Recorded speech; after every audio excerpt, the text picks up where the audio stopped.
बोलो करवा चौथ माता की जय। बहुत समय पहले की बात है।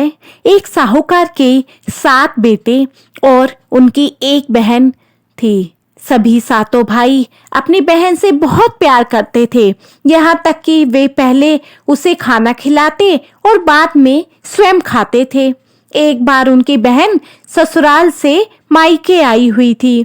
शाम को भाई जब अपना व्यापार व्यवसाय बंद कर घर आए तो देखा कि उनकी बहन भूख प्यास से बहुत व्याकुल थी।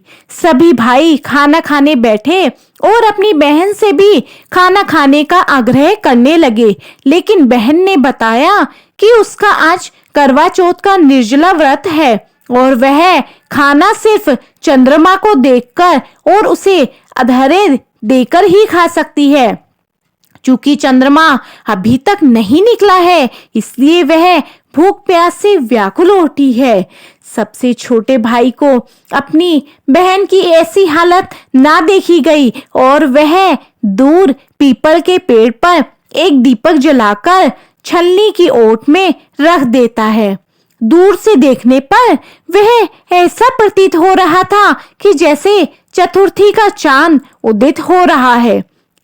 इसके बाद भाई अपनी बहन को बताता है कि चांद निकल आया है, तुम उसे अधरे देने के बाद भोजन कर सकती हो। बहन खुशी के मारे सीढ़ियों पर चढ़कर चांद को देखती है और उसे अधरे देकर खाना खाने बैठ जाती है। वह पहला टुकड़ा जैसे ही मुंह में डालती है उसे छींक आ जाती है। दूसरा टुकड़ा डालती है तो उसमें बाल निकलता है और जैसे ही तीसरा टुकड़ा मुंह में डालने की कोशिश करती है तो उसके पति की मृत्यु का समाचार आ जाता है। वह बौखला जाती है। उसकी भाभी उसे सच्चाई से अवगत कराती है कि उसके साथ ऐसा क्यों हुआ। करवा चौथ का व्रत गलत तरीके से टूटने के कारण करवा चौथ माता उससे नाराज हो गई है। सच्चाई जानने के बाद वह निश्चय करती है कि वह अपने पति का अंतिम संस्कार नहीं होने देगी और अपने सतीत्व से उन्हें पुनर्जीवित करवा कर रहेगी। वह पूरे 1 साल तक अपने पति के शव के पास बैठी रहती है, उसकी देखभाल करती रहती है और उसके ऊपर उगने वाली सुईनुमा घास को एकत्रित करती रहती है। 1 साल बाद फिर करवा चौथ का दिन आता है। उसकी सभी भाभियां करवा चौथ का व्रत रखती हैं। जब भाभियां उसके पास आती है तो वह प्रत्येक भाभी से यम सुई ले लो, प्रिय सुई दे दो, मुझे भी अपनी जैसी सुहागिन बना दो, ऐसा आग्रह करती है। लेकिन हर बार भाभी उसे अगली भाभी से वह करने का कहकर चली जाती है।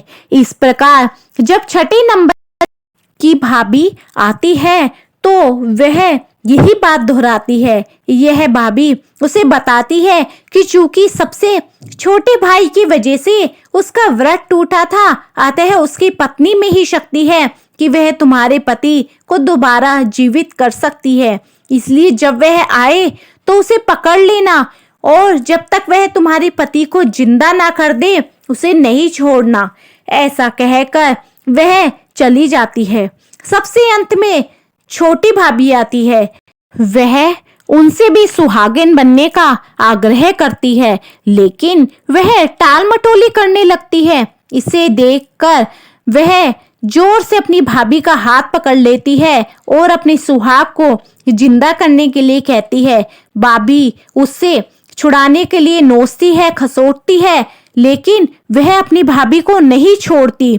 अंत में उसकी तपस्या को देख भाभी का दिल पसीज जाता है और अपनी छोटी उंगली को चीरकर उसमें से अमृत उसके पति के मुंह में डाल देती है।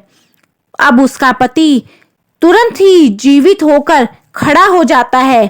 इस प्रकार माता की कृपा से और उसकी छोटी भाभी के माध्यम से उसे अपना पति वापस मिल जाता है और वह सब करवा चौथ माता का बहुत बहुत धन्यवाद बोलते हैं और वह बहुत ही अच्छे ढंग से करवा चौथ का व्रत व पूजन करती है।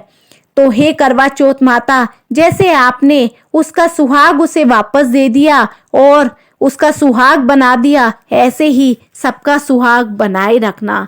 तो बोलो करवा चौथ माता की जय। सो फ्रेंड्स, आपको मेरी ये वीडियो अच्छी लगी है तो मेरी वीडियो को लाइक, शेयर एंड सब्सक्राइब जरूर कीजिए। Thank you for watching. Bye.